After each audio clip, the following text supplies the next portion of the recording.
Hello traders, welcome channel. So recently मैंने अपना जो आईडीबीआई बैंक का था स्टॉक था जो मैंने बाय कर रखा था उसको आज ही आज के दिन ही मैंने सेल कर दिया। आज 7 जुलाई रिसेंटली आप देख सकते हो यहाँ पे कुछ यहाँ पे बाइंग थी। एक लेवल पे कुछ नहीं थी, कुछ मैंने पूरा अगर आपको मैं जोन बना के दिखाऊं यहाँ से लेके 80 से लेके इस लेवल में थोड़ी थोड़ी करके बाइंग करी थी। तो यहाँ पे मैंने बेच दिया। कोई टेक्निकल रीजन नहीं था, बट रीजन क्या था, रिसेंटली जो हमने कंपनी को बाय करा था वो रीजन था कि कंटिन्यू यहाँ पे स्टॉक थोड़ा अंडर वैल्यूड था। ओके और दो रिसेंट क्वार्टर से ये 15 to 20% से ग्रो कर रहा था इस रेंज के बीच में अपने डिपॉजिट्स और अपने एडवांसेस लोन के। तो रिसेंटली इस वजह से ये यहाँ पे बाय करा था। तो अगर मैं लिख देता हूँ डिपॉजिट्स एडवांसेस को 15 to 20% ग्रो कर रहा था, तो इस बेसिस पे इस बैंक को मैंने करा था। इसके साथ एक और बैंक था डीसीबी बैंक, उसको भी दो बैंक को मैंने बाय करा था। तो ये इनका टर्म एंड कंडीशन था अंटिल Q3 तक ये इनका 20% का ग्रोथ चला था। Q3 में ड्रॉप होके ये 14-15% हुआ, तब मैंने कुछ ऐड नहीं किया। अगर मैं आपको यहाँ पे दिखाऊं मार्च का पीपीटी, जो इनके नेट एडवांसेस थे वो 16% के आसपास ग्रो करे थे, जो कि 50-20 का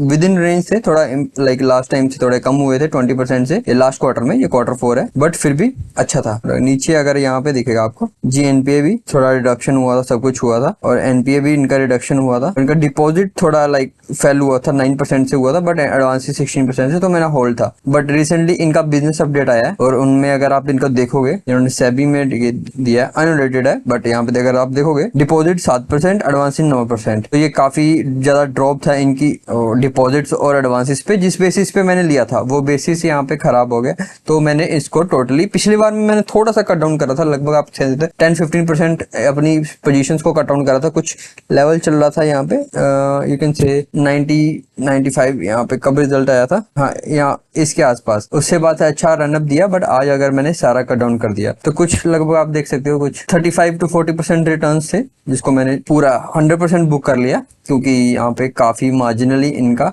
ड्रॉप आया है बिजनेस में। तो इस वजह से तो कोई नई अपॉर्चुनिटी कहीं जहाँ पे ग्रोथ ज्यादा होगी वहां पे हम जाएंगे। तो एक ये था, एक डीसीबी बैंक था, डीसीबी बैंक के रिजल्ट्स अभी तक नहीं आए हैं, उनको देखेंगे कैसे करते हैं। तो होप सारा यहाँ पे आपको पता चला होगा कि जिस बेसिस पे हमने बाय करा था वो अभी टर्म्स एंड कंडीशन बदल गई हैं, तो हमने यहाँ पे स्टॉक को एग्जिट कर लिया। तो यही थी वीडियो, ये अपडेट था कि जो हमने स्टॉक खरीद रखा था, क्योंकि मैंने रिसेंटली इसको शेयर करा था आईडीबीआई बैंक को लेने के लिए। बट यहाँ पे जैसे इन फ्यूचर अगर ये थोड़ा विद इन 15% होता तो मैं शायद थोड़ा सा कट डाउन करता, होल्ड करता, बट 10% के अंदर मार्जिनली मेरे लिए इतना लो ग्रोथ यहाँ पे स्टॉक को रखना पोर्टफोलियो में सही नहीं है, तो इसलिए मैंने इसको सेल करा। सो यही थी वीडियो। होप आपको लॉजिक और वीडियो का समझ आएगा। ये टेक्निकल नहीं, पूरा फंडामेंटली था।